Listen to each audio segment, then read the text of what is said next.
இது வந்து பார்த்தீங்க அப்படின்னா எங்கள் அம்மாவோட 56th பர்த்டே. பட் கேக் பண்ணுறது என்னவோ என் பையன்தான். பர்த்டே வந்து எங்கள் அம்மாவுக்கு தான்.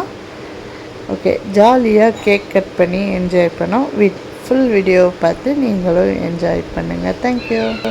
நம்மளுக்காக நம்ம அம்மா அப்பா எவ்வளவோ கேக்கு எல்லாமே கட் பண்ணுவாங்க. பட் அவங்க பர்த்டேக்கு அவங்க கட் பண்ணவே மாட்டாங்க. நாம் கேக் அவங்களுக்கு கட் பண்ணால் மட்டும்தான், கட் பண்ண சொல்லி வற்புறுத்தினா மட்டும்தான் கட் பண்ணுவாங்க. எல்லார் வீட்லேயுமே இந்த மாதிரி தான் பேரண்ட்ஸா அப்படின்னு சொல்லி மறக்காமல் கீழே கமெண்ட் பண்ணுங்கள். எங்கள் வீட்டில் எங்கள் அம்மா அப்பா அப்படி தான். இப்போ எனக்கெலாம் மேரேஜ் ஆனதுக்கப்புறம் தான் நான் வந்து எங்கள் அம்மாக்கெலாம் கேக் கட் பண்ணணும் அப்படின்னு சொல்லி பண்ணிகிட்ருக்கேன். பட் அதுக்கு முன்னால் எனக்குமே இந்த ஐடியாலாம் கிடையாது. பட் ஓகே, நம்ம லைஃப் எப்போ எப்படி மாறும் என்ன எதுவுமே நம்மளுக்கு தெரியாது. அதுதான் நம்ம லைஃபு. பட் என்னதான் இருந்தாலும் லாஸ்ட்டாக என்னையாக ஹாப்பியாக சொல்கிறேன், ஹாப்பி பர்த்டே அம்மா.